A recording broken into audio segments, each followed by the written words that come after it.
नमस्ते दोस्तों। आज हम एक बूढ़ी माई का दुख भरल कहानी सुनाने जा रही हूँ। लोग ये कहानी का पूरा सुनिएगा। एक बुढ़िया माई के दूगो बेटा रह से आ दोनों बेटा लोग के शादी हो गए रहे। कुछ दिन तक अपना माई के साथ रहे लोगे। अब बेटा बहू देखा था लोका के अब घर के धन शेष होखे वाला बा। एक दिन बुढ़िया माई के छोड़ के दोनों बेटा परदेश भाग जाला लोगे। ई माई अपना घर में रोते रह जाली, अपना बेटा लोग से मिनती करते रह जाली, बाकी बेटा लोग अपना माँ के दर्द ना देखलक लोगे। बुढ़ी माँ के छोड़ के उ लोग भाग गए लोगे। बूढ़ी माई अपना घर में अकेले रहे लगली। आ उ बूढ़ी माई माँ तुलसी के भक्त रह से छोटे बेला से माँ तुलसी के पूजा करत रह से।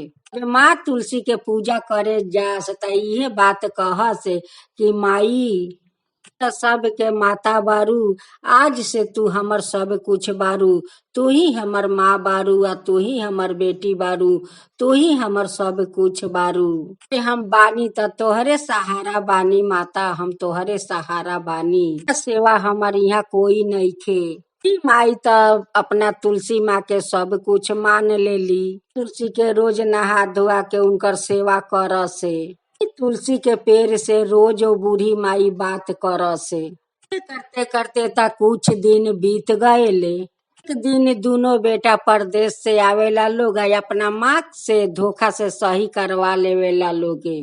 कह तरन का कि माँ हे कागज पर तू सही कर द, तोहरा के सरकार पैसा देवे वाला बारन, पैसा मिल जाई त तू बैठ के खइबू।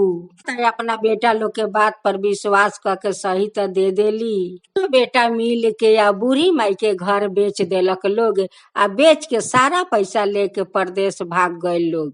महीना के बाद जे आदमी घर लेले रहे उ आदमी आयल उनकर घर में रहे खातिर। अब त बूढ़ी माई के कहता लोका के देख बुढ़िया तू घर से निकल, ई घर त हमार बाटे, ई घर तोहार नइखे। बूढ़ी माई रोवे लगली, कहतारी का कि त हमरा पति के घर बा, हम ए घर से कैसे निकाली, या तू लोग हमरा के काहे निकल बलो घर से। कहता लोग का कि तोहर बेटा हम लोग के भीरी घर बेच देले बारन आ पैसा लेके तो विदेश चल गईलन। घर में तोहर कोई अधिकार नहीं खे। बूढ़ी माइयो घर से निकलत नहीं खी। अब उ जे आदमी घर ले ले बा उहे आदमी का कैलक का के बूढ़ी माई के हाथ पकड़ के ना जोर से वो बूढ़ी माई के उ फेंकलन। ओइसे आके माँ तुलसी उनका के हाथ पर ले लेवेली। माँ तुलसी अपन एगो औरत के भेष बदल के आके बूढ़ी माई के बचा लेवेली। रुपिया तुलसी माई कह तारी ओकनी से कि तू लोग जे आज जैसे बूढ़ी माई के हाथ ध के फेंकल हलोग, उनकर बयस तू लोग देखल हलो कि उनकर कतना बयस बाटे। तू लोग जैसे फेंकल हलोग आ उ बूढ़ी माई यहाँ आके गिर जैती तो उ आज तो बचती ना। उ आदमी कहे लगलन का कि बुढ़िया माई घर से नइखी निकल तो हम का करी, हमरा फेंके के पड़ल हटे। तुपी तुलसी माँ कह तारी का कि जा तू जैसे आज बूढ़ी माई के हाथ पकड़ के फेंकल ह, ओ हाथ से तू कभी कुछ करे ना सकब। ओ हाथ से तू हमेशा सुना रही तोहर हाथ से तू कभी कोनो काम करे ना सकब। तुलसी माई बूढ़ी माई के ले जाके आ एगो घर रहेला उहाँ वही उनके दुआर पर बैठा देवेली कि केकरो त नजर पड़ी त बूढ़ी माई के त खाए के त देही लोगे। आदमी उनका के हाथ पकड़ के फेंकलक, उनकर हाथ तो गायब कर देली। हाथ से हमेशा के लिए लूल्हा बना देली। तो बुढ़िया माई दुआर पर बैठल बारी कि कोई तो नजर पड़ी, केकरो तो नजर पड़ी त हमरा के तो जरूर बोला के खाना खियाई। बूढ़ी माई वही दुआर पर बैठल बैठल उनकर त 3-4 घंटा हो गईल, कोई उनका के ना पूछला खाए खातिर। माई वहां से उठ के गांव में चल गईली आ जाके घर गांव में घूम तारी कि कोई तो हमरा के बोला के एक मुट्ठी भात खियाई। गांव में वो बुढ़िया माई घूम तारी बाकी उनका के कोई बोला के एक मुट्ठी भात ना खियौलक के। माई आके रास्ता में बैठ जाली अपन आचरा बिछा देवेली रास्ता में। आ जितना आदमी आवे जाए उनका से कह से कि बेटा हमरा पर दया कर, बेटा हमरा पर दया कर। तो कोई 1 रुपया देवे, कोई 2 रुपया देवे, उहे जो उनकर मिले वही से अपने कीन के या कुछ कुछ खा ले से। एक दिन बुढ़िया माई घूमते घूमते चल जाली जहाँ बहुत बड़ा एगो बट के पेड़ रहेला। उहाँ पर हनुमान जी के मंदिर रहेला। उहाँ पर बहुत सारा लोग बैठल रहे। हनुमान जी के लोग पूजा पाठ करत रहे। गांव के लोग वही जगह हवा खाए खातिर बैठे बर के गाछ तक। बर के गाछ भी जाके बूढ़ी माई बैठल रह से। तुलसी त कोनो न कोनो रूप में जा सा बूढ़ी माई के देख के चलाव से। एक दिन खा पी के आ वही बर के गाछ के भीड़ी बूढ़ी माई सुत गईली। आ उनकर सपना में तुलसी माई आके कह तारी तारी का कि माँ तू ठीक बारू त खाना खैलू ह। बूढ़ी माई कह तारी का कि बेटी तू कवन बारू। तारी का कि माई हम त तुलसी हई। त बूढ़ी माई सपने में उठ के बैठ जाली। आ माँ तुलसी से कह तारी बूढ़ी माई की माँ तुलसी हमरा से त लोग घरो छीन लेलक। आ एगो त तू ही हमर सहारा रहू। तहरो से हमरा के लोग छीन लेलक। तहरो के त छीन लेलक आदमी हमरा से। बूढ़ी माई कह तारी का कि हम त सब कुछ तोहरा के हम अपन मान लेले बानी। माँ मन ले बानी, बेटी मन ले बानी, सब कुछ मन ले बानी। आज हम तोहरा से एक बात कहे जातानी कि तू बिछौना पर गिरे मत दीह। भोग के हमरा के मरे मत दीह। में हम चलते फिरते हमर मृत्यु के हो जाए। यही रास्ता में मर के पड़ रहम त आवे जाए वाला आदमी के नजर पड़ी त लावारिस लाश समझ के हमरा के ले जाके नाला नदी में त कम से कम फेंक दी। औना पर हमरा के भोगे मत दीह माता, हमरा के भोगे मत दीह। तुलसी कह तारी का कि माँ ऐसा ही होई, तू जैसे चाह तारू वैसा ही होई। अभी तो उनकर सपना टूटल त कह तारी का कि माँ तुलसी आके त हमरा के कम से कम हिम्मत त दे गईली। हमरा मरे के कोई गम नइखे। सबेर भइल त वही पीपर के गाछ के भीरी बैठल बारी। आ माँ तुलसी फिर से आवतारी एक औरत के रूप में। पीपर के गाछ के भीरी लोग बैठल रहे लोग। माँ तुलसी अपना माया जाल से सभिन के माया वो बूढ़ी माई पर लगा देवेली। त जितना लोग वहाँ रहे अब बूढ़ी माई के त सब लोग माई माई कह के लागल बोलावे। बूढ़ी माई के त लागलो सब कोई देखभाल करे। सब लोग लागल खाना पीना खियावे।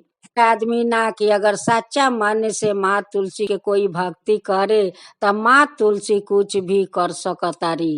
तो बूढ़ी माई पर सभिन के अपना माया जाल से माया लगा देली। बूढ़ी माई के सब लोग लागल देखभाल करे। माँ तुलसी चल गईली विदेश में जहाँ जे दोनों बेटा बहू लोग किराया घर में रहे लोगे। मालिक के घर में उ लोग रहे लोग। माँ तुलसी अपना माया जाल से वो मालिक के दिमाग में अतना क्रोध भर देली, अतना क्रोध भर देली। वो लोग के सारा सामान तूर फाड़ कर देलन। आ जो सामान बाच गलो में आग लगा के आ वो लोग के धक्का मार के घर से निकाल देलन। तुलसी कह तारी का कि बूढ़ा माँ के तू लोग फेंक के अइला लोग। धोखे से उनकर घर दुआर बेच के तू लोग आराम से बड़ लोग। हम तोहरा लोग के कैसे हम सुखे रहे देहेम, तोहरा लोग के त कभी सुखी रहे ना देहेम। माँ तुलसी ओ दोनों जाना के कुष्ठो रोग दे देवेली के सब कुछ तहस नहस क के आ माँ तुलसी चल आवेली। त बूढ़ी माई के जतना पीपर के गाछ के भीरी बैठे लोग सब बूढ़ी माई के अपन बेटा बेटी बन गए लोग उनकर देखभाल करे लागल लोगे। दिन घूमते घूमते उ बेटा बहू वही पीपर के गाछ के भीरी आवता लोगे। अब त सब लोग देखता कि कुष्ठ रोग वाला ई दोनों बा लोगे। सब लोग ओ लोग के पीपर के गाछ भीरी रहे ना देलक। उहाँ से खेदा देलक कि तोहरा लोग के यहाँ जगह नइखे रहे के, जाके अपन कहीं दूसरा जगह ढूंढ ल लोग। बाकी रे गाछ के भीरी तो हम लोग रहे ना देहेम। सभी लोग ओ लोग के वहाँ से खेदा देवेला लोगे। दिन बूढ़ी माई अपना घर में सुत रह से तो दोनों लोग कुष्ठो रोग हो गइल बा लोग। परिवार लेके जहाँ तहाँ मारल फिरत आटे लोगे। वो अपराध कैलक लोग बूढ़ी माई के साथे, वैसे भगवान उनका साथ कैलने। करते करते ता कुछ दिन बीत गए। दिन बूढ़ी माई के परान निकले वाला रहे। दिन सब लोग वहाँ पर बहुत भीड़ लाग रहे। माँ तुलसी के वहाँ पता लाग जाला कि उनकर तया मृत्यु के होखे वाला बाटे। तुलसी एकदम से बुढ़िया के रूप धारण करे लिया, लाठी पर ठेंगते ठेंगते वहाँ आ जाली सबिन से कि बेटा यहाँ पर इतना भीड़ काहे लागल बाटे। लोग कहे लागल का कि अब माई साइत ना बचिहन, कैसे कैसे उ कर तारी। तुलसी गंगा जल तुलसी ले ले रह से कोई के हटा के आ अंदर में ढुक के आ उनका मुंह में जाके गंगा जल एक चम्मच डाल देवेली आ उनकर प्राण निकल जाला। लोग कहे लागल का कि बूढ़ी माँ पानी में कारलक कि पानी पियावते पियावते बूढ़ी माँ के प्राण निकल गए। पर तू के लागे लू आ कहाँ से आयल बारू। अरे का कि बेटा उनकर हम सब कुछ बानी, उनकर तो हम सबे कुछ लागिला, सब कुछ बानी। लोग कहे लागल का कि माता हम लोग तो तोहरा के ना पहचानी कि तू का के बारू आ कहाँ से आयल बारू आ कह तारू का कि हम उनकर सब कुछ बानी। तुलसी कहा ठीक बा हम के बानी, हम आज तोहरा लोग के हम खावतानी। तुलसी अपना रूप में आ गईली, आया के अपन दर्शन सब कोई के देखा देली। सब लोग माथा झुका के प्रणाम करे लागल, कहे लागल का कि हे माँ तुलसी आज तो हम राउर दर्शन हम पा गईनी। कि अपना हाथ से वो बूढ़ी माँ के अरौरा आके गंगा जल पिया देनी तो उनकर प्राण निकल गए। तुरंत धन बानी हे माँ तुलसी आ राउर वो बूढ़ी माँ धन बारी कि रौरा हाथ से पानी पी के उनकर मृत्यु के हो गए। तुलसी सबिन से कहे लगली कि आज तोहरा लोग पर तो हम बहुत पसंद बानी, आज बूढ़ी माई के जितना तू लोग सेवा जतन कैले बारा लोग तोहरा लोग पर हम बहुत खुश बानी, बहुत पसंद बानी। एक दुखियारी बूढ़ी माई के तू लोग सेवा कैले बारा लोग वैसे तो तू लोग हमेशा सुखे रहबा लोग, तोहरा लोग के घर में हमेशा धन दौलत भर रही, कभी तोहरा लोग के कमी ना हुई। हम तोहरा लोग के आशीर्वाद देतानी कि तू लोग सादा सुखे रहबा लोग आ हमेशा तोहरा लोग के धन दौलत से घर भर रही। लोग हाथ जोड़ के माँ तुलसी के कुटी कुटी धन्यवाद करे लागल, कहे लागल लोग का कि हे माँ तुलसी आज यही बूढ़ी माई के चलते आज रौरा से हम लोग के दर्शन भइल बाटे, हम लोग रौर दर्शन पाके धन हो गईनी। माई के जितना आदमी सेवा कैले रहे उतना आदमी के घर में माँ तुलसी धन दौलत सब भर देली। लोग माँ तुलसी के लागल पूजा करे श्रद्धा भक्ति से। लोग कहा कि हे माँ तुलसी जैसे हम लोग के आके आज दर्शन देखौनी आ हम लोग के घर धन धन से भर देनी, वैसे औरो गांव में बहुत लोग बा गरीब उनको घर में जाके धन धन भर दी आ वहू लोग के ऐसा ही दर्शन देखाई। कहानी कहता उनको पर कृपा करम, जे हुकारी पारता उनको पर कृपा करम, जे सुनता उनको पर कृपा करम, सब के ऊपर अपन कृपा करम हे माँ तुलसी, सब के ऊपर कृपा करम। माँ तुलसी की जय हो, माँ तुलसी की जय हो। बहुत पहले के बात बाटे, एक दिन छोटी तुलसी रास्ता में बैठल रहस आ एगो माँ गौ आके उनकर बच्चा बहुत दिन से बीमार रहस, उ ठीक ना होत रहस। गौ माता आके कह तरीका कि तुलसी तोहर पाता खा के तो सारा दुनिया के रोग दूर हो जाला, आज देखा हमार बच्चा बहुत दिन से बीमार बारन, हमरा के कई गो पति द कि हम अपना बच्चा के खियाई कि उनको बीमारी दूर हो जाओ। छोटी तुलसी कहेली का कि देखा गौ माता हमहू तो अभी बहुत छोटा बानी आ सब अगर पाता आदमी खा जाए तो हम कैसे हवा चलाएम, हाँ अपना शरीर के हम ठंडा ठंडा देहेम आ कैसे हम निश्वास लेहेम। हमार शरीर में पत्ती रही तबे तो हम हवा चलाएम आ हम अपना शरीर के हवा ठंडा देहेम आ तब तो हम निश्वास लेवे सकम, अगर हवे ना रही तो हम निश्वास कैसे लेहेम। हमार पतिये तो हमार हाथ या गोर बाटे।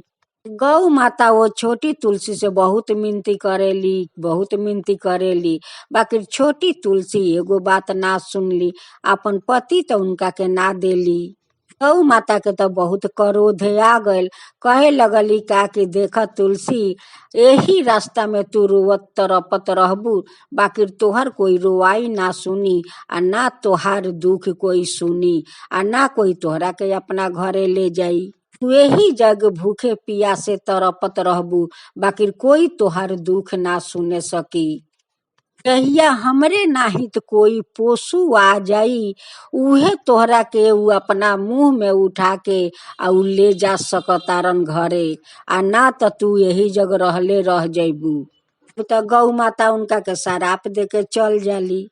वही रास्ता में माँ तुलसी पड़ल बारी आ रोवा तारी, आ सब कोई के देख के कहस का कि कोई तो हमरा के अपना साथे ले चल, हम बहुत दिन से भूखे पियासे रास्ता में पड़ल बानी, कोई तो हमरा के अपना घर ले चल। बाकी उनकर आवाज कोई ना सुनत रहे, काहे कि वो तो गोरू माता शराप देले रहस कि उनकर आवाज केकरो कान तक ले ना जाई। इतना आदमी के तुलसी देख से उतना आदमी से कह से कि हम बहुत दिन से भूखे पियासे रास्ता में पड़ल बानी, हमरा के अपना साथ घरे ले चल।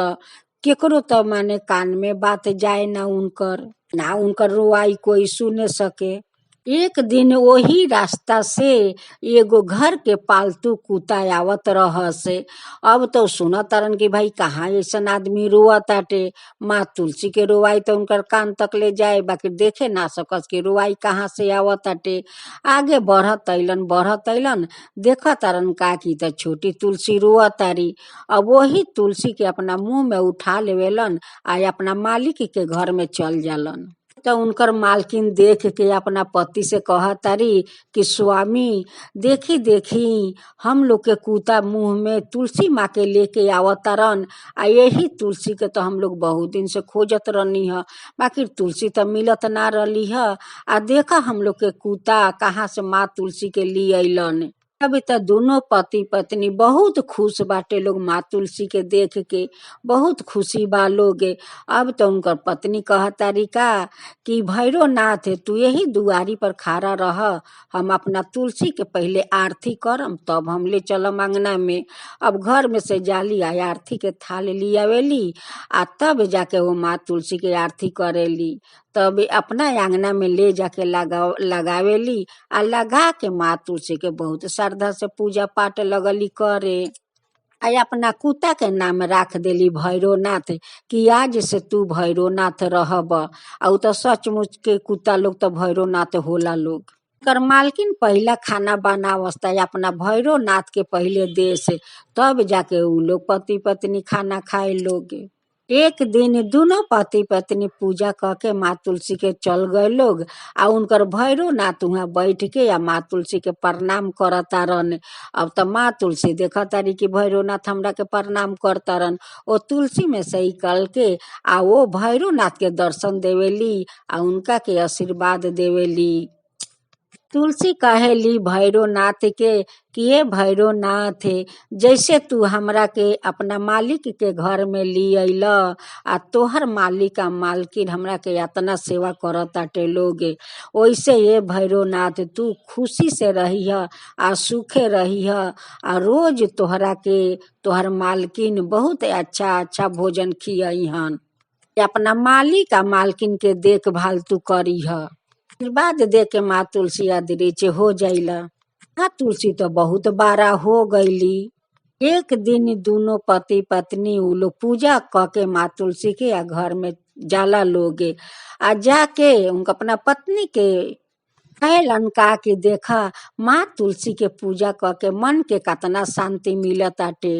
कर पत्नी आके या वही तुलसी के पेड़ के भीरी बैठल बारी। अब तो वैसा ही माँ तुलसी प्रकट हो गईली उनकर सामने। अब तो देखा तारी तो कह तारी का कि तो माँ तुलसी हमरा सामने प्रकट हो गईनी। अब माथा टीक के लगली प्रणाम करे, आ कहे लगली कि माँ रौरा के तो हम बहुत दिन से तलाश करत रहनी है, बाकी रौरा के तो हम पावत ना रहनी है। आज देखी हमार भैरो बाबा आज रौरा के अपना घर में ली अइलन, आज रौरा हमरा के दर्शन दे के धन कर देनी। यही राउर दर्शन खातिर हमरा मन में बहुत दिन से अभिलाषा रहे माता, बहुत दिन से मन में अभिलाषा रहे। हाँ तुलसी कहा तारी का कि माता आज हम बहुत खुश बानी, तोहरा पर बहुत पसंद बानी, आज तू हमरा से कुछ मांग। अब वो कहा तारी का कि माता हमरा तो कुछ ना चाही, हमरा तो घर में बहुत कुछ भरल बा, हम रउरा से का मांगम, हमरा जे मांगे के रहे ऊ तो हमरा आज मिल गल माता, रउरा तो अपन दर्शन दे देनी, इहे दर्शन हमर मांगे के रहे। आ रउरा के हम तलाश करत रही, आज तो रउरा हमरा घर में आ गईनी, आया के आज अपना दर्शन दे देनी माता, ये दर्शन से बढ़ के हमरा कुछ ना चाही माता। हाँ तुलसी उनका के आशीर्वाद देवेली या कहेली का कि माता तू सदा सुहागिनी रहबू, तथास्तु कह के आदरीच हो जाइला। पुनः पति पत्नी कहे लगल माँ तुलसी के हाथ जोड़ के कि माता जैसे रउरा आज हमरा के रउरा दर्शन देनी है, हमरा घर में आके रउरा दर्शन देनी, हमरा के धन कर देनी, वैसे सब कोई के घर में जाके ऐसा ही दर्शन दीही कि राउर दर्शन पाके सब कोई धन्य हो जाए माता, सब लोग धन्य हो जाए माता, आ सब लोग पर अपन आशीर्वाद बनौले रह माता। जय माँ तुलसी, जय माँ तुलसी। एगो पति पत्नी रहे लोग, वो लोग जात के कोयरी रहे लोग, बहुत गरीब रहे लोग, वो लोग के संतान उन्तान कोई ना रहे। उ लोग खेत में तर तरकारी गाड़े लोग, त गाछ तो होके बाकी गाछ में तो फल ना धरे, खीरा ककड़ी गाड़े लोग, खीरा ककड़ी के गाछ तो होके बाकी रो में खीरा ककड़ी ना पकड़े। दोनों पति पत्नी देखे लो कि सब लोग के खेत में खीरा ककड़ी दुनिया के फरल बा, तर तरकारी फरल बा, बाकी हम लोग के खेत में खाली गाछे बाटे, आ बाकी हम लोग के तो ना तरकारी पकड़ता ना कोई फल पकड़ता, आ ना भगवान हम लोग के कोई संतान देता रन। कौन ऐसा हम लोग भूल कैले बानी कि आज तक ले भगवान हम लोग के संतान ना देलन, आ खेत में हम लोग के खाली गाछ रह जाता बाकी फल नहीं के पकड़त। दोनों पति पत्नी बहुत चिंता करे लोग, बहुत चिंता करे लोग, ये सोच सोच के चिंता करे लोग कि सबके खेत में पकड़ता, हम लोग के खेत में काहे नहीं के पकड़त, हम लोग इतना दुख करता नहीं बाकी भगवान हम लोग पर काहे नहीं कृपा करत। एक दिन दोनों पति पत्नी खेत में से घूर के आ जाके रात के खा पी के रात के सब सुत गए लोग। तब वो माँ तुलसी सपना में जाके कह तरीका कि देखे रूखा, तोरा ककरी के पेड़ से हम दब गइल बानी, अतना पेड़ झमाट भइल बा कि दब गइल बानी, हम निकले नहीं की सकता, ना हम सांस लेवे सकतानी, अगर तू हमरा के ले जाके अपना अंगना में बैठा के तू हमरा के सेवा कर तो तोहरा घर में संतानो अइहन आ तहरा खेत में फलो धरिहन। इहे बात माँ तुलसी सपना में तो कह के चल जाली। अब तो रूखा के अंगी टूटेला तो कहेली अपना पति से कि का हो सुन तारा, हमरा के तो माँ तुलसी ऐसे ऐसा सपना देखौली है कि हम तोर ककरी के खेत में ककरी के पेड़ से दब गइल बानी, हम निकले नहीं की सकत आ ना हम सांस लेवे सकतानी, अगर तू अपना आंगना में ली अबे हमरा के उठा के तो तोर संतानो होइहन आ तोरा खेत में फलो धरिहन। अब इस सपना के बात देख के अब तो दोनों बेकतावेला लोग की चले के देखल जाओ इस सपना सच बना झूठ बाटे।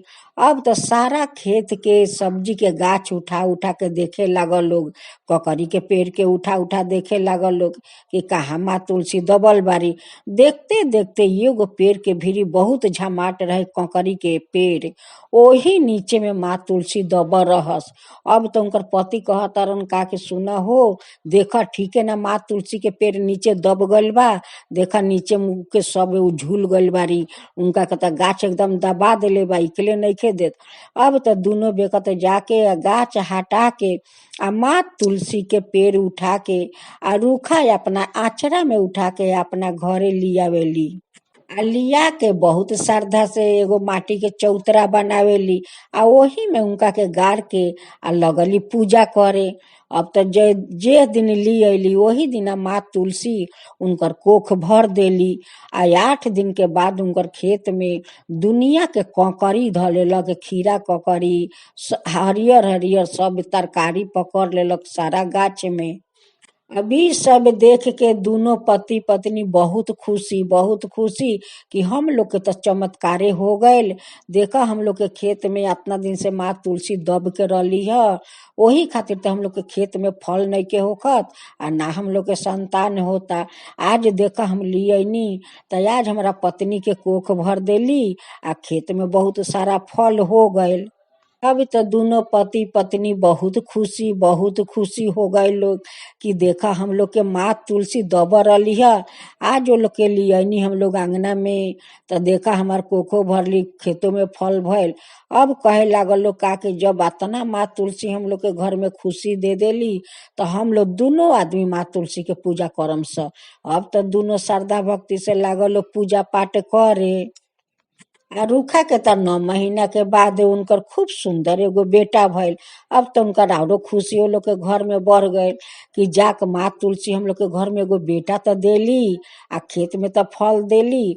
अब एक दिन स्वामी स्त्री दोनों मिल के कहता लोग का कि हम लोग काहे ना माँ तुलसी के धाम धूम से हम लोग पूजा कल जाओ। उहे सारा खेत में से फल तूर के लिए आए लोग आ सारा अड़ोस पड़ोस के आदमी के कहलक लोग का कि हमरा घर में आज तुलसी पूजा बा, सब लोग चलम लोग तुलसी पूजा देखे। अब तो सारा मोहल्ला के लोग आयल कहता का कि भाई तोहरा खेत में तो खाली गाछ होत रहलक ह, बहुत सारा फल धरेलक, तारा घर में तो कभी संतान ना होत रहलक ह, तारा घर में संतान हो गइल। ये सब चमत्कार कैसे हो गइल। अब तो कहता लोग का कि ये अंगना में जे माँ हमर बैठल बारी इहे तो यातना चमत्कार कैले बारी आ यातना हमरा घर में खुशी भर देले बारी। वही खुशी खातिर तो हम अतना धाम धूम से पूजा करतानी। अब पूजा पाठ हो जाला, सारा दुनिया आदमी आवेला, सब के उहे पहिला फल के प्रसादी सब लोग के उ दोनों बेकत खियौलक लोग। अब तो सब लोग कहे लागल का कि बा इनकर तो माँ तुलसी चमत्कारे कर देली कि देखा ना घर में संतानो दे देली, यातना खेत में फल देले बारी के लोग के तो फल कभी शेषे ना होई। पहला फल तो खिया दिलन सब कोई के पूजा पाठ क के माँ के प्रसाद के रूप में। आ दूसरा फल उ लगलन बाजार में बेचे। अब तो वो लोग के कोईरी के तो दुख माने छूट गइल, अब तो उनकर दुख सुख में बदल गइल। अब तो कहता लोग का कि माँ तुलसी तो हम लोग के माने एकदम हम लोग के भागे पलटा देनी। तब दोनों बेकत कहता लोग कि हे माँ तुलसी, जैसे हम लोग के रौरा भाग पलटौनी, आज दुख दूर कर देनी, आज दुख हम लोग के सुख में बदल देनी, वैसे बहुत सारा गरीब बा माँ, वो लोग पर अपन कृपा करी माँ, वो लोग पर कृपा करी। आ वैसे ही हम लोग नहीं तो ओहू लोग के दुख सुख में बदल दी माँ, सुख में बदल दी। जय माँ तुलसी, जय माँ तुलसी। एगो तेलिन रहेली, उनकर 2 गो बेटा रहेला लोग। बेटा लोग बहुत बड़ा हो जाला लोग। तो एक दिन तेलिन सोचली का कि बेटा लोग तो बहुत बड़ा हो गल बा लोग, अब हम अपना दोनों बेटा लोग के शादी करवा देता नी। दोनों बहू आई लोग तो अपन घर संभाल ली लोग, अपन देवी देवता के पूजा कर ली लोग। ये सोच के दोनों बेटा के शादी करके बहू अपना घर में उ तेलिन ली आवेली।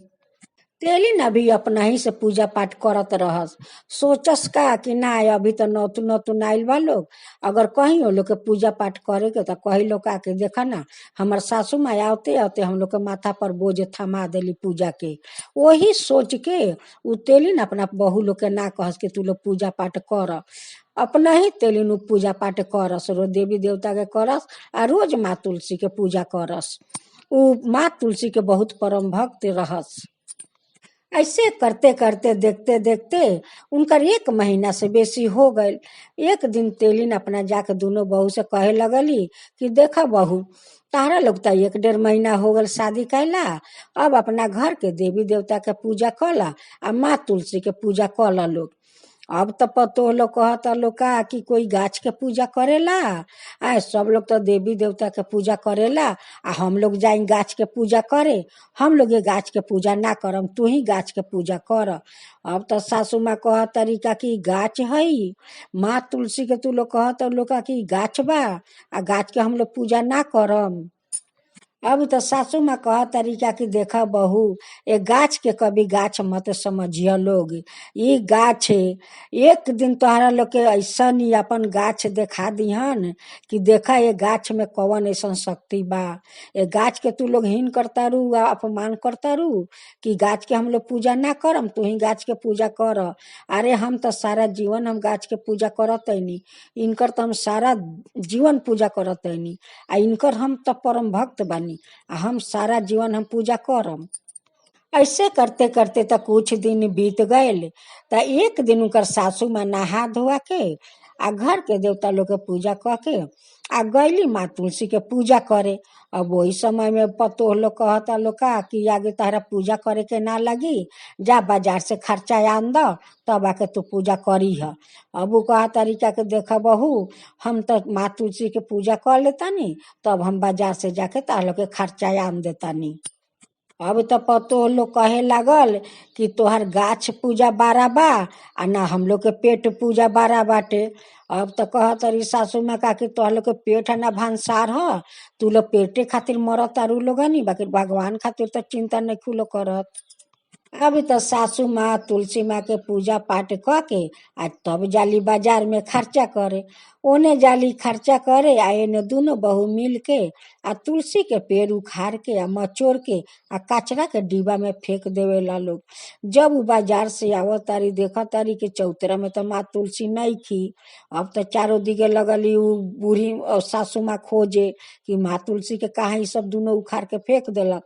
जाकर देखा तारी तो कचरा के डिब्बा में उखाड़ के आ मचोड़ के उ लोग दोनों जानी फेंक देले बाटे लोग। अब तो सासू माँ वो माँ तुलसी के ली आवेली आ लिया के कहली का कि वही चौतरा पर बैठाई। अब तो दोनों पतोह मिल के अंगना के दर्जा उनकर मुंह पर लगा देवेला लोग आ कहेला लोग कि जंगल तू हमरा घर में लेके अबू ना, जंगल फेंक तबे तू हमरा अंगना में अबू, जंगल लेके खाली जंगल लगावे खातिर चलावत तारू। अब तो उ लोग दर्जा नइखे लोग खोलत, ना बेटा लोग खोलता आ ना पतोहे लोग दर्जा खोलत ताटे लोग। वही बूढ़ी माँ माँ तुलसी के लेके सारा रात बैठले रह गईली, बाकी उ लोग दर्जा ना खोलक लोग। जब सवेरा भइल, अब तो बूढ़ी माँ अपना तुलसी के लेके एक नदी के किनारे चल गईली। वहाँ कोई झोपड़ी बना के छोड़ देले रहे, वही झोपड़ी में जाके उ रहे लगली आ वही नदी के किनारे उ गाछ के जाके रोप देली आ पानी दे दे के देत देत उ माँ तुलसी तो लग गईली। वही जग बहुत बड़ा झमाट हो गईली माँ तुलसी।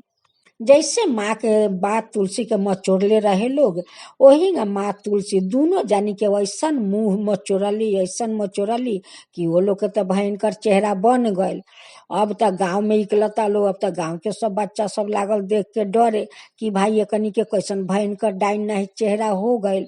अब तो सब गांव के लोग कहे लागल का कि देख ई ते अपन चेहरा तोहनी के अपना घर में छुपा के रहस, अगर बाहर निकलू लोग तो आदमी तारा लोग के ना पत्थर से मारते मारते शेष कर दी। अपना सास के तो भैलू लोग ना, अपना सास के घर में ना ढुके देलू लोग, या घर से निकाल देलू। आज देखा वही पाप के चलते या तोहर लोग के कौन हालत भइल बा, तोहरा लोग के यहू से बेसी भोगे के बाटे। अब तो दोनों बहू के बाहर निकलल बंद हो गए। अब तो उ लोग घर में पड़ल बाटे लोग। अब कहता लोग कि अब हम लोग का करी, तब अपना पति से कहे लागल लोग कि माँ कहाँ बारी, वहाँ हम लोग के ले चला। अब उ लोग कहता का कि माँ तो एगो नदी के किनार पर झोपड़ी बा वही पर रहेली। अब उ लोग मुंह छुपा के आ वहां तक ले आ जाला लोग कि हम लोग माँ से जाके माफी मांगब, हम लोग जा पाप कैले बानी वो पाप के खातिर हम लोग माफी मांगब। अब आके वहाँ बेटा बहू सब लोग अपना माँ से माफी मांगता, बेटा लोग माफी मांगता, बहू लोग माफी मांगता। अब कह तरीका कि जब हमरा मुंह पर दरवाजा बंद कैलू लोग तभी माफी ना मांगलू लोग, जब हमरा माँ के मचोर के तू लोग कचरा के डिब्बा में फेंक देलू लोग आ हम सारा रात हम अपन माँ के लेके दर्जा के भीड़ी बैठले रह गए तभी माफी ना मांगलू लोग, आ आज आयल बारू लोग माफी मांगे। अब तो बहु लोग कहे लागल का कि माँ रौरा जा कहम उहे हम करम, जा कहम उहे करम, बाकी रौरा हम लोग के माफ कर दी आ घर में चली। अब कह तरीका कि हम घर में कैसे जाई, हमर माँ तुलसी जइहन तबे हम जाएम, आ अगर माँ तुलसी ना जइहन तो हम ना जाएम। हम अपन यही जब प्राण त्याग देम, बाकी हम तोहरा लोग के घर में ना जाएम। अब तो दोनों बेटा लोग माँ तुलसी के उखाड़त ताटे लोग, बाकी माँ तुलसी तो उखड़त नइखी। माँ तुलसी तो ऐसा ही गुस्सा में बारी। अब वो लोग दोनों जाना जोर लगा के उखाड़े के बहुत चेष्टा कैलक लोग, हफसा गए लोग, बाकी माँ तुलसी के उखाड़े ना सकल लोग। तब उस कहत तारी उनकर माँ कि देख आज बेटा देख ले, आजमा लेते माँ तुलसी के, देख अगर उखाड़ के तो उनका के देखा दे। तो कह तारा लोग का कि उ गाछ ह, जंगल ह, आज जंगल बा तो उ जंगल के उखाड़ के हमरा के देखाओ। अरे उ त माँ है माँ, आ माँ के कोई उखाड़ के बिगे आ मचोर के बिगे तो ओकर हालत का होला कि आज तो तोहर लोग के सबे तो प्रमाण मिल गइल बा कि देखा यार तोहर लोग के चेहरा भयंकर हो गइल बा। आज कहता लोग कि उ जंगल ह, तो आज उ जंगल के काहे नहीं खलो उखाड़त, उखाड़ के देखावा लोग, तब ना कहीं कि हाँ उ जंगल बारी। अब त पतोह लोग कहे लागल कि माँ हम लोग का ऐसन करी कि तू हमरा के माफ कर द, कि बताई माँ कि हम कौन हम लोग ऐसन काम करी कि रौरा हम लोग के माफ करम। तब उ सासू माँ कहेली कि हाँ माफ करम, करे चाहत लोग करबू लोग।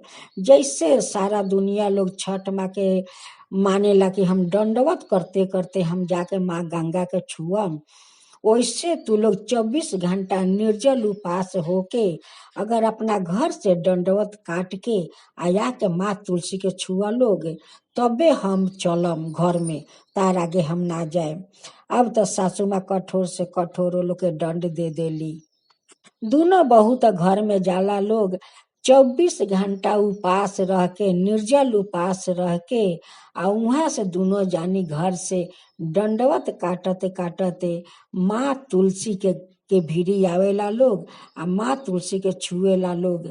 तब जाके उनकर बेटा कहेला लोग का कि माँ अब तो लोग दंडवत कैलक लोग, जा तू दंड देलू, वो लोग तो दंड उ लोग भोगलक लोग।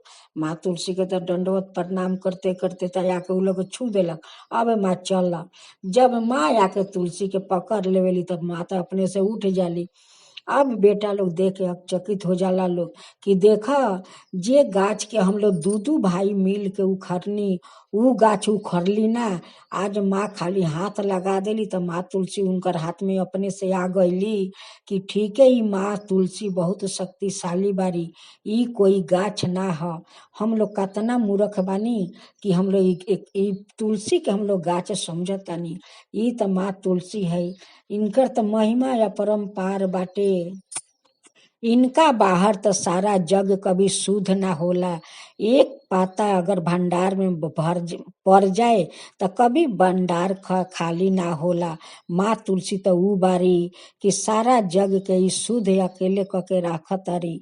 घर में थोड़ा पानी में एगो पाता लगा के छिड़क देवे तो घर पवित्र हो जाला, शुद्ध हो जाला। ऊ माँ तुलसी बारी। आज हम लोग कितना मूर्ख बानी कि आज माँ तुलसी के हम लोग बहुत कमजोर समझनी। अब तो बूढ़ी माँ अपन तुलसी माँ के लेके जाके वही चौतरा पर लगा देवेली, आ लगा के पूजा पाठ करे लगेली। उहो लोग लागल पूजा पाठ करे। जब पूजा पाठ करे लगल तो माँ तुलसी सपना में जाके वो दोनों जानी के कहता लोग कि देख तोर सास तो माफ कर देली, बाकी हम तोरा के माफ ना करम। तोहनी के त अधर्मी बारू सब, पापी बारू सब, तोहनी के वही में पाप लेके भोगा सा। हम पाप के कभी हम माफ ना करम। जे तोहनी के हमरा संगे अपराध कैले बारू सा, हम माफ ना करम। अब सपना में उनकर गोर ध के हक्को बिको रोवता लोग, माफी पर माफी मांगे लागल कि माँ हम लोग तो मूर्ख बानी, माँ हम लोग तो पापी बानी, रौरा तो माँ बानी, जगत के माँ बानी, कम से कम अपना बच्चा लोग के भूल तो हम लोग स्वीकार कर लेनी, अब हम लोग के माफ कर दी माँ। अब हम लोग ऐसा कभी माफ ना करम माँ, कभी माफ ना कर, हम लोग कभी काम ऐसा ना करम। हम लोग के रौरा माफ कर दी माँ, हम लोग के माफ कर दी। हम लोग गलती जो कैनी अब हम कभी हम लोग गलती ना करम। आ हम लोग नहीं तो गलती दुनिया में और जे में कोई ना करे माँ, माफ कर दी माँ।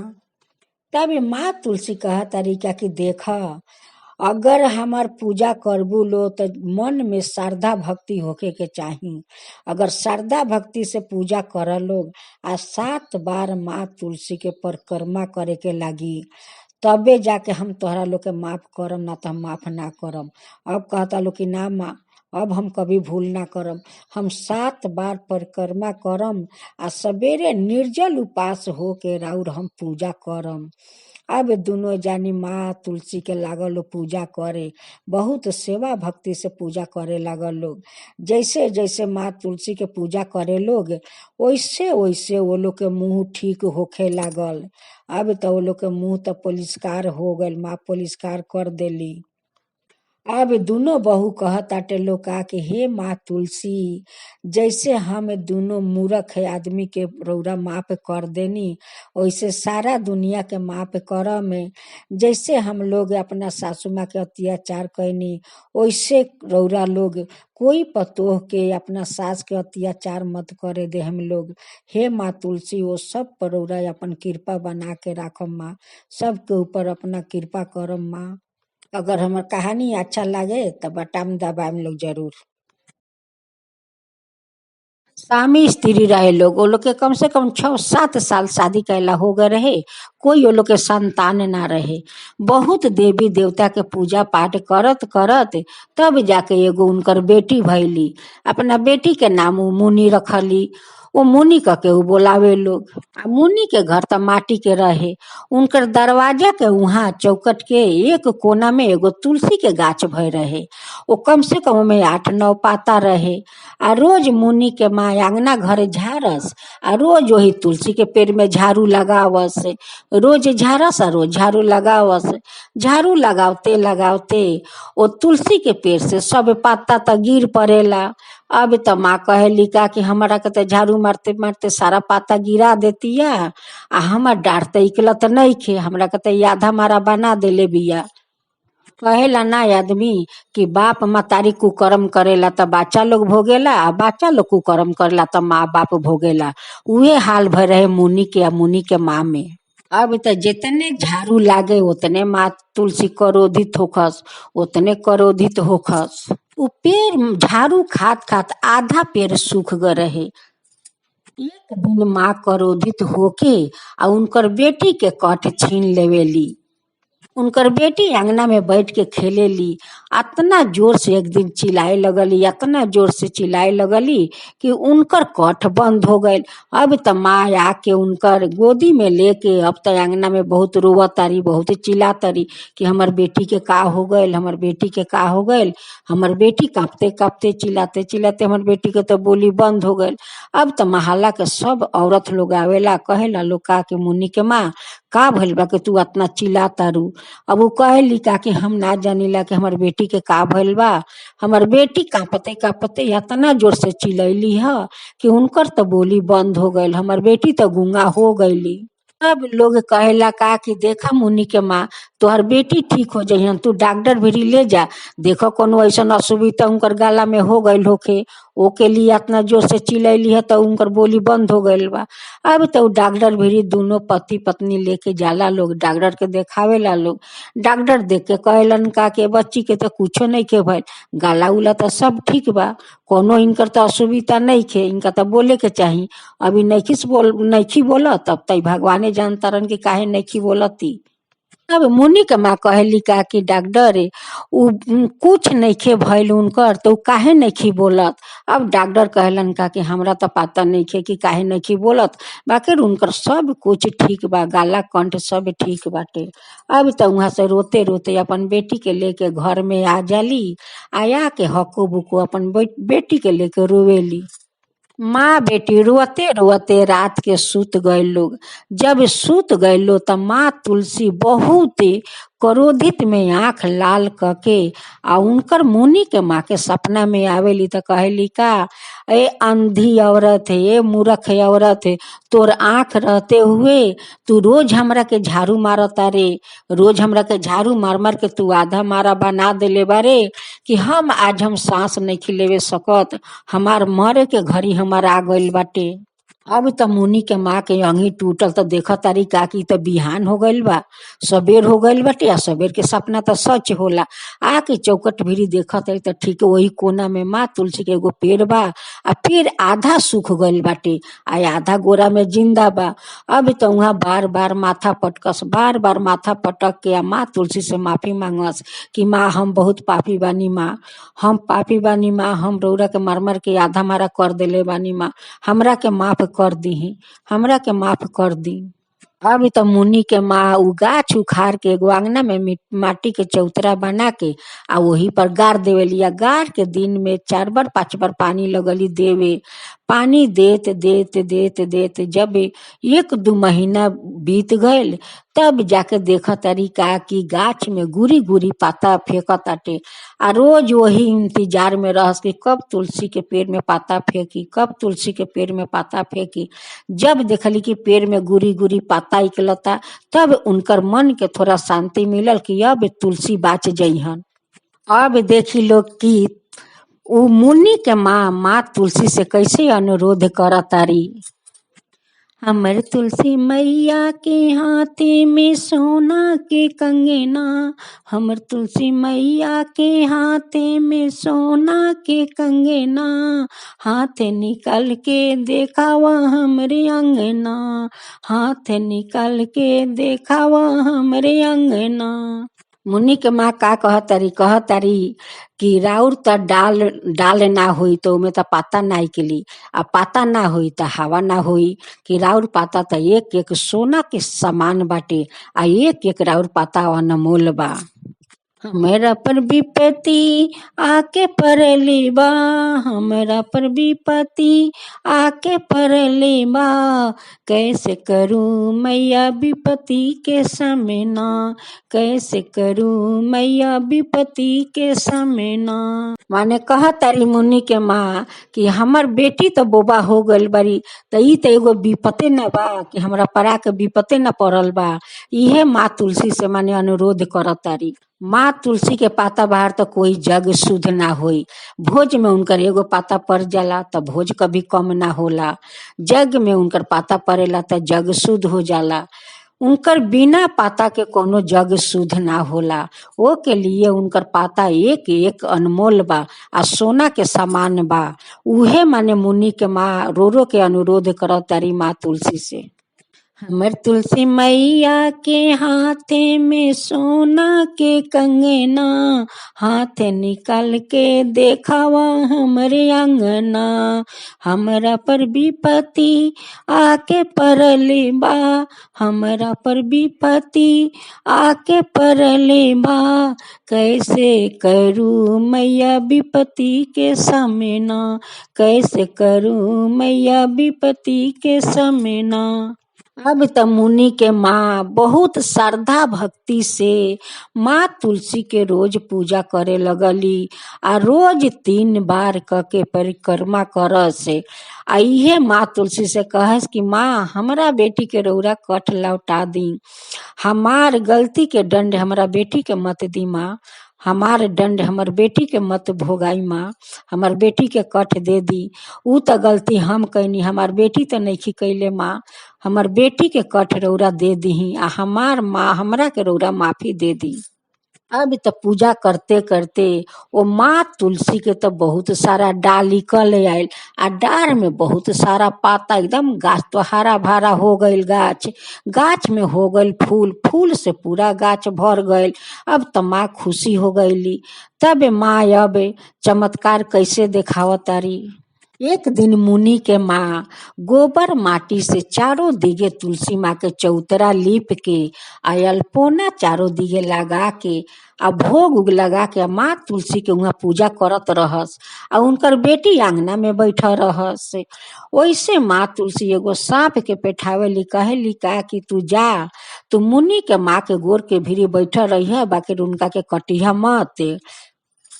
जब देखेली मुनि के हमरा माँ के गोर के भीरी सांप बैठल बा, वैसे मुनि अतना जोर से चिल्लाली, अतना जोर से चिल्लाली, कहली कि माँ तोहरा गोर के भीरी सांप बाटे, माँ तोहरा के काट ली। अभी तो मुनि के माँ सांप तो देखेली ना, अपना बेटी के भरे अकवारी पकड़ के या लागेली चूमे, लागेली उनकर देह सुगरावे कि बेटी के हमार कट खुल गल, बेटी हमार बोले लगली। ई तो माँ तुलसी के चमत्कार हो गए। मुनि कहली का कि माय आज तो तोहरा के सांप काट ली, तोहरा गोर के भीरी सांप बैठल रहे। अब वो कह तरीका कि बेटी हमरा गोर के भीरी सांप बैठल रहे, कहाँ कहीं सांप बा, सांप तो नहीं खे लौकत। आ सांप तो वहां से अदृश्य हो गईलन। उ तो माँ तुलसी के पेठावल रहे सांप मुनि के कट खोले खातिर। अब तो मुनि के माँ अड़ोस पड़ोस में सब लोग से कहे लगली कि हमार बेटी के कट खुल गल, हमार बेटी लगली बोले। अब तो सब लोग कहे लगल कि कैसे चमत्कार हो गए। अब मुनि के माँ कह तारी कि हमरा पता नहीं कि कैसे चमत्कार हो गए, बाकी लागत कि माँ ये तुलसी के चमत्कार है। आज हम माँ तुलसी के बहुत श्रद्धा से आज पूजा करत रहनी है। वैसे हमरा भीरी कहाँ भले सांप आए रलक ह, उहे बेटी हमर देख के चिलैली है कि माँ सांप आ गल बा, माँ सांप तोरा के काट ली। हमरा तो सांप लौकल है ना, बाकी हमर बेटी के आँख पर तो सांप लौकल है, बाद में तो हम सांप ना देखनी है। इहे चमत्कार माँ तुलसीये कैले बारी, आ उनकर ई महिमा या पार बा। अब तो मुनि के माँ बार बार माँ तुलसी के धन्यवाद देवे लगली कि हे माँ रौरा तो अपरम्पार बानी, रौरा नहीं तो महान दुनिया में कोई नहीं खे माँ। आज हमरा के रौरा ज्ञान खोल देनी माँ, आज हमर बेटी के कठ दे देनी माँ। जैसे आज हमरा के रौरा ज्ञान खोलनी, हमरा के रौरा धर्म के रास्ता पर चले के हमरा के राह देखौनी माँ, वैसे सब कोई के धर्म के राह पर चलाई माँ, आ सब के राह पर चले के सिखाई माँ। आ वैसे ही रौरा के सब कोई सेवा जतन करे माँ। अगर अनजाने में भूल हो जाए तो उनका के माफ कर दे माँ, आ ई भूल तो हमरो से भय रहे माँ। जैसे आज हमार बेटी के कठ दे देनी माँ, आ हमरा के रौरा धर्म के रास्ता पर चले के राह दिखा देनी माँ, वैसे सब कोई के धर्म के रास्ता पर चले के राह दिखाई माँ। आ सब लोग पर अपन कृपा करी माँ, सब लोग पर कृपा करी। जय माँ तुलसी, जय माँ तुलसी। हमार अगर कहानी अच्छा लागे तो एगो लाइक जरूर करम लोग।